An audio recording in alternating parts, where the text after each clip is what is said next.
welcome to Iowa News and Views. My name's Joe Balcom. I'm the host of the program. Thanks for being with us. Iowa News and Views is a consumer education program covering a variety of topics. A matter of fact, we've just surpassed our third year producing a statewide cable TV show. We're glad you're joining us. We have a very interesting topic tonight. We're going to be talking about the issue of electricity deregulation in Iowa. This show is being taped on February 21st, and when you see this, there'll probably be two bills alive in the Iowa legislature, one coming out of the House, one coming out of the Senate, basically trying to rearrange how we pay for electricity in our state and essentially deregulating the generation and the cost we pay for those electrons we purchase. Our guests this evening tonight are David Osterberg. David is an environmental consultant currently working for the Department of Natural Resources, and we're also very happy to have our Iowa's consumer advocate Gary Stewart with us this evening, talk about some of the consumer issues. Thank you both for being here. Appreciate it. David, what is at stake here with the restructuring legislation? What are we talking about? Well, what we're talking about is going from a system that we now have, which is to have local monopolies. And then there's a board that makes sure that those local monopolies don't charge us too much. Alliant wants to raise rates, I have to go to this board. We're going to change that and have it be companies that can charge you anything they want. And hopefully there'll be enough competition so whatever they want is also going to be something like a fair price. Very good. So Gary, one of your jobs is to protect consumers in Iowa from price increases under the current system. You've been an advocate for some time in that regard. What can consumers expect from this deregulation bill as currently? Unfortunately, our expectations are that consumers, particularly residential and small business consumers, are much more likely to face price increases rather than price reductions. As you mentioned, I've been involved in public utility regulation for quite some time, but I'm in my 26th year in the office. Our studies indicate that the cost of electricity is very low for Mid-America Energy Company and Alliant Energy Company in Iowa, and it's going to be extremely difficult for any competitor to produce electricity at a price that is lower than the cost incurred by Iowa's companies. So there's been a lot of discussion about this bill. This is the second legislative session that's come forward. I know that you guys have been both involved in discussions this winter and leading up to, I guess, just the last few weeks about trying to negotiate a bill that makes sense. On the consumer protections, Gary, how close are we getting to having some of those things in place? And who's been involved in the discussions? Discussions have involved, the discussions we were involved in initially were made up of state agencies, the Department of Natural Resources, the Department of Human Rights, the Department of Economic Development, the Iowa Utilities Board, the Attorney General's Office, and the Office of Consumer Advocate, which is a division of the Attorney General's Office. They were facilitated by John Norris, the Chief of Staff for Governor Tom Vilsack. Subsequent to the conclusion of those meetings, we have had what we are referring to as stakeholder meetings involving those same entities and also the investor-owned utilities representatives, the Rural Electric Cooperative Association, the Iowa Association of Municipal Utilities, the Iowa League of Cities, an ad hoc group, a very broad-based group known as the Coalition for Responsible Deregulation for Electric Deregulation for Iowa, or READY. That group includes elderly citizens, low-income citizens, organized labor, environmental groups. It's a very broad-based group, and we have worked with them throughout the entire process. So lots of people involved. One of the things that I've heard recently is David, what analysis has been done about whether or not we ought to do this or not, whether we ought to say the price of electricity shouldn't be regulated as a monopoly? Well, the whole thing started pretty much on the East Coast and on the West Coast, and it started because of high nuclear costs. Nuclear power plants, whether they're safe or not is not a question. They have been very, very expensive. Consequently, some states found they had very, very high rates in one area where they had a nuke, and another area right next to it had lower rates. And they're the ones that started the deregulation, high-cost states. We're now down to the low-cost states like Iowa, and that's why when Gary says there may not be anything to gain from some customers like residences, small businesses, that may be true. So Gary, we have pretty low rates in Iowa. Is there going to be competition? Are there going to be utilities that want to come here knowing that we've got low rates? Is that... Our belief is that there will not be competition, effective competition for residential or small business consumers. Basically, the reason is that approximately 31 states in the United States have higher electric prices than Iowa does. We have very low-cost electricity in this state. Residential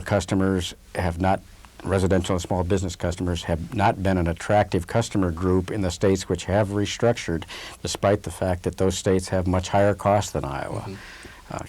California, for example, with much higher cost, residential competition has virtually failed in California. So David, who's for this? Who's pushing? We heard about some of the groups that have been involved in just talking about what we ought to do. Who are the major pushers behind? Big users, the very large companies, manufacturing companies use lots and lots of electricity, and the utility companies themselves. They're the ones that are pushing this. So it's Alliant and Mid-American have kind of pulled along the municipal utilities and the RECs as well, but it's the big dogs. Sure. Gary, as a state's consumer advocate, and I love your title, by the way. I think it's a great title, and you're working hard to make sure that you deserve that title. What are one of the or a couple of the major consumer issues that people should be paying attention to at this point with this legislation? We have focused primarily on two issues related to what is called standard offer service in the current legislation. Standard offer service would be service provided by the incumbent electric utility to residential customers or small business customers who are eligible for it based on their usage of electricity. The current bill provides for a usage limit of 25,000 kilowatt hours a year for commercial customers. I believe there's general agreement, although not unanimous agreement, that that should be increased to 75,000 kilowatt hours. Excuse me. How much does an average household use? Does that fall in that range? A residential customer would be well below that, but there's no usage standard for residential customers. They would all be eligible. I see. Our concern focuses on two elements of standard offer service pricing. First, we believe the initial prices for standard offer service should be set either in a full rate case before the Iowa Utilities Board, in which the Iowa Utilities Board sets the prices for residential and commercial service based on the current cost of the utility that provides that service. Or the utility itself could select the option of a mandatory reduction of certain high rates it currently charges customers. Mid-America and Alliant both have excessive residential rates in two of their three pricing zones, and we believe the residential rates in those two high pricing zones for each of those companies need to be substantially reduced. So consumers in some of those zones are being overcharged, is what you're saying? Yes. And we ought to have a rate case or some mechanism to bring the rates down, and then if somebody wants just to kind of have standard service, they can get that rate. They don't have to, when the phone rings, they don't have to take XYZ utility company's word for it. They can just stay where they are. They can take that service as long as it would be available under this new law if it was passed. One of the reasons that we believe the initial prices need to be set in that manner is because the current prices are excessive. There is no question that they are excessive, and in fact the Utilities Board and our office agreed with that in our fourth report to the governor on this subject. And on February 15th, Mid-America filed a report with the Utilities Board as required by an agreement with our office in a rate case that was approved by the Utilities Board a few years ago. That report indicates that Mid-America must refund to customers in Iowa $14.9 million. I believe the refund must be made by April 1st. The refund is 1/2 of their profit received in 1999 in excess of a 12% return on common equity. Based on a more realistic estimate of the cost of common equity of somewhere in the neighborhood of 11% or lower, I would estimate that their excess profits in calendar year 1999 were more like $42 million. The present draft of the bill in both the House and Senate versions would continue those rates as initial standard offer service prices. Sounds like a great deal for the utility companies. It's getting kind of technical here too. This rate of return, and we get back half the money. And but the basic point is we need to get rates down where they should be before we turn this thing loose. The purpose of restructuring or deregulation, according to the proponents, is to improve economic efficiency, thereby reducing costs and ultimately reducing price. The only way to know if that is a success is to be able to compare the resulting prices with what we had based on the cost of providing service currently. And if prices currently exceed cost, we won't have a realistic benchmark to know whether or not the experiment is a success. Sure. David, one of the things that's been said about this in terms of looking at the phone system where you're sitting at home eating dinner and the phone rings and some phone company wants to get you to switch, well, that we're entering this kind of marketing thing with electricity. Do you think that consumers in Iowa are ready for making decisions about who should be their utility company? And if not, what should we be doing about it? Well, part of what the bill does is give some information on this. It's going to spend quite a bit of ratepayers' money to educate them so they know what to do when they get called at 6:30 at night when they want to be eating dinner. But when you look at it, what's in it for a residential customer? If there aren't going to be a lot lower rates because we don't have the potential for that, there doesn't seem to be a whole bunch. My agency, the Department of the DNR, is actually kind of acting like the economic development end, because we want to use this as an opportunity to get more wind power in the state, Sure. more biomass, more production inside the state of Iowa for some of that electricity that we use. One of the things, David, currently built into the rates that we all pay are some dollars for efficiency and alternatives. What kind of money is involved there now, and will that be brought forward in the bill? We hope so. Right now, because they were forced to, the utility companies are charging on their bills about $80 million worth of energy efficiency. And these are all the investor-owns and the munis and the RECs, all of them together.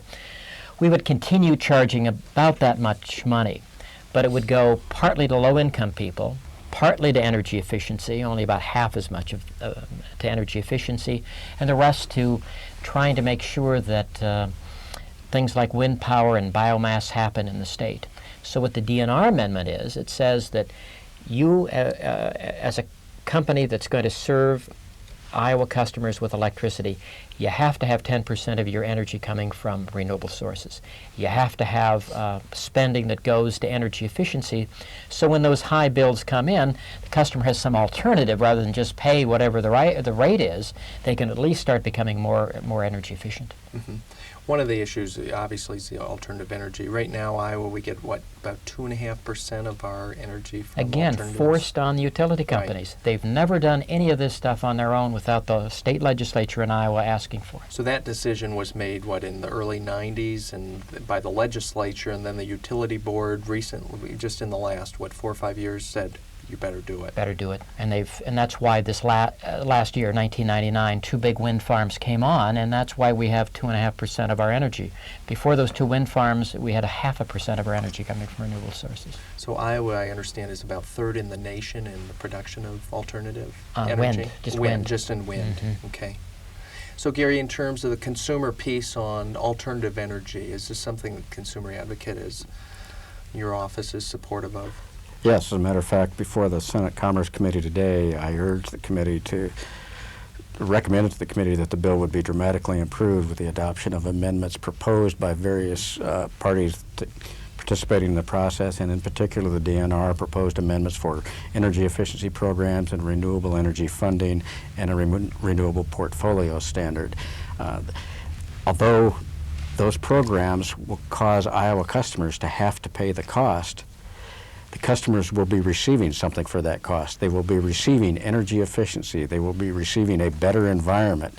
They will be promoting the use of renewable energy resources. I contrast that with continuing to pay excess profits to the owners of the electric utility business simply by continuing their current rates. If I were as an electric customer, I would much prefer to receive something as offered by the Department of Natural Resources than simply pay excess profits to the owners of the electric utility business. Sure. We're about halfway through the show, actually a little past halfway through the show, and we've got a web page, and we encourage you to go check it out. You can learn about who's been on the show, upcoming shows, and figure out what we're up to here. Also, we have an email address, and we love to get email, and I'd like to thank all of you for the email that we've received. The recent show on the bottle bill in Iowa, we received some interesting email, and we're going to share some of that email sometime soon. Stay tuned for the Home Shopping Network. It's going to be up after we're off here. We're visiting with David Osterberg. He's an environmental consultant with the Department of Natural Resources, and Gary Stewart, who is the consumer advocate for the state of Iowa. I love that title. I just can't get over that title. I wish I had that title. Talking about electric deregulation in Iowa and current discussion in Des Moines about this. It's going to affect every single person in the state one way or another if this bill passes. David, it's been suggested that this is kind of an experiment we're going through here in the United States. We have about 23, 24 states that have deregulated. They're all the high-cost states. Is this an experiment we want to get involved in this year, or should we take some more time with this? Well, we certainly could take more time with it. It is new, and when you say that 23 states have done it, they've only begun the process. The states that actually have gone far enough so we can say something about them, I think, is probably California and Pennsylvania. And California, it's just not very good. In Pennsylvania, at least people seem to be switching to other customers, but mainly because they're being pushed off of their old customers. Again, the whole idea is that we come to consumers who, by and large, like their electric companies. They like the guys that come out and put the lines back up when they fall down in a storm. And we're saying, whether you like it or not, because the utility companies mainly and the large users want to have a different kind of experiment, you have to go through this experiment. As Gary said, there's very little in it for residential customers, and in fact, they may just be paying excess profits in this different form. And that's why there are some other things being offered by groups like the one that I'm working for, the DNR. Gary, in terms of one of the issues, reliability of service and outages and the like, there's been some Department of Energy draft report out just saying recently there's some concerns about reliability. People want to be able to go to the light switch and click it on, and when the storm comes through, they want to make sure that their power comes back on in a reasonable time.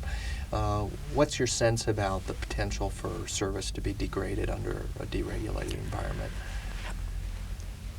I'm not confident that service is going to be as reliable or more reliable than in the past, and the reason is the transmission system in the United States was not designed and constructed with the idea that we would have deregulated retail generation service prices. It was not constructed with the idea that we would have competition across the United States for electricity. Rather, it was designed and constructed so that utilities could generate electricity at locations where they had generators, where they had the water supply that's necessary for generation, where they could obtain the fuel that's necessary for generation, and then transmit that electricity to their load centers, the cities and towns. The system simply wasn't designed for competition, and it would have to be changed, expanded, I think, very significantly in order to provide reliable electric service across the United States in a competitive environment.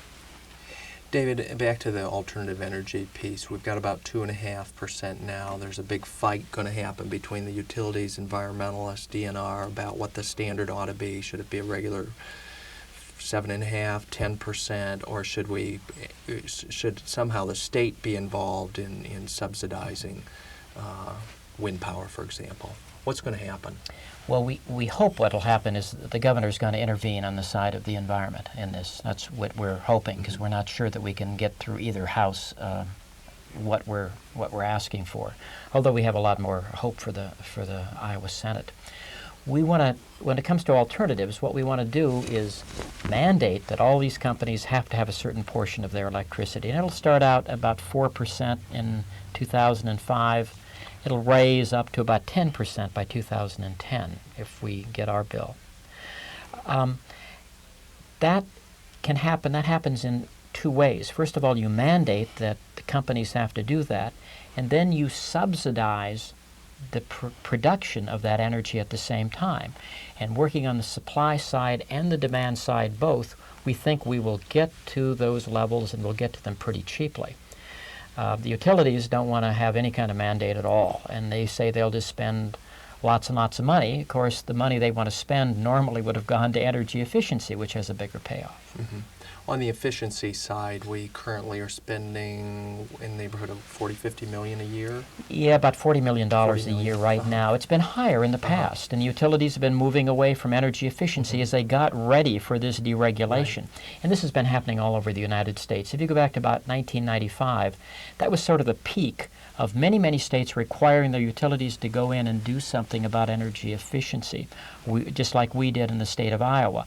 But since then, it's been going down every place. Yeah, the programs don't seem to be that effective these days to help people get a water heater blanket and a new thermostat and some insulation, help with insulation. The programs have been very good in the past. The ones they did, we've done a benefit cost analysis of that. The IUB looked at it, and they found out that the benefit cost, benefits twice as, 2 to 1. Mm-hmm. They got lots of benefits. They saved a power plant of production. We didn't have to build a new power plant because of all these energy efficiency programs.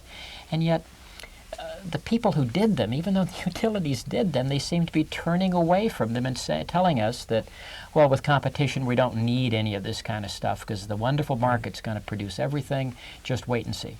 So the DNR's proposal essentially would put those programs back on the ground for people. It would, and hopefully improve them a little bit by hiring companies whose business it is to do energy efficiency, not companies who are kind of conflicted because they have to do energy efficiency, but what they're really trying to do is sell more power. Sure.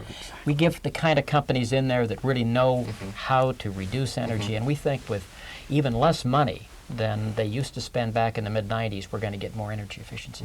Well, I'm going to complain a little bit right now for our viewers. I bought a new furnace this year for my house. Nice furnace, 92% efficient, the most efficient furnace a person can buy here in Iowa City. Spent $2,700 and some dollars on it, $2,700, and I got $50 back from Mid-American Energy. $50. That's I could have bought a furnace for $2,000 or $1,800, but I wanted a 92% efficient one. At the same time, I'm in a different service area. I'm at Alliant, and I bought one of these new washing machines. The Neptune by Maytag, and then the Frigidaire. Right. They're really heavily efficient. I got $120 back for spending $699. That's why you need to have some mandates, because some companies are okay and some are pretty bad. Yeah, I guess so, and it's two good examples. Gary, what else should we be paying attention to in terms of consumer protections here? What's the other piece that you're fighting for? In my opinion, the other really important issue in this legislation is the ultimate price of generation service to vulnerable customers, residential and small business customers. If the goal of deregulation or restructuring is to improve economic efficiency and thereby reduce costs and prices, then the experiment to do so is not a success until prices are lower for customers. In our opinion, and as the Office of Consumer Advocate, we believe the generation price for standard offer service customers should not be deregulated until the market proves that it can produce a price that is no higher than the cost incurred by the incumbent electric utility to provide the same service. Iowa consumers are not going to view electric restructuring as providing them a benefit if that price is deregulated and it goes up rather than down.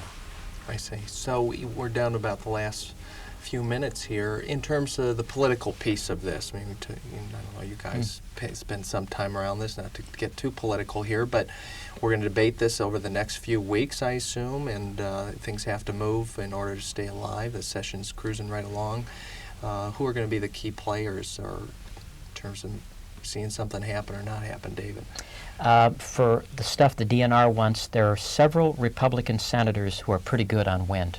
And some of them come from the wind area and some of them are just pretty good. If we can put an alliance together with some wind-loving Republicans and some Democrats who want to do something about lowering rates, we might be able to get a pretty good bill.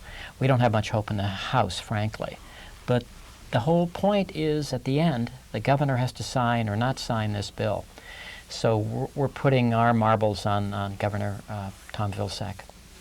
Anything to add to that? I would concur with that explanation of what the situation is. As I mentioned today for the Senate Commerce Committee, I think the two big questions before the legislature with respect to prices are really not that difficult. Whether or not, the first one with regard to initial standard offer service prices, whether or not we ought to establish as a state public policy the continuation of excess profits for investor-owned utilities by passing a law that prohibits a rate reduction. The second issue is whether or not residential and small business consumers should bear 100% of the risk that the experiment may fail and their prices would go up rather than down.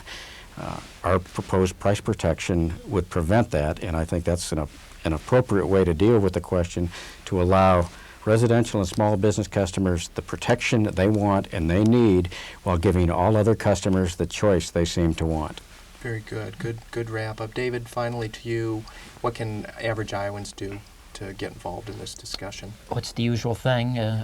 State legislators, I used to be one, answer their mail. How about that? They certainly answer their phones, and I always found if I got 3 telephone calls, I all of a sudden knew I had to be interested in that issue. And if 3 people call any legislator, they're more likely to be better on it. You bet.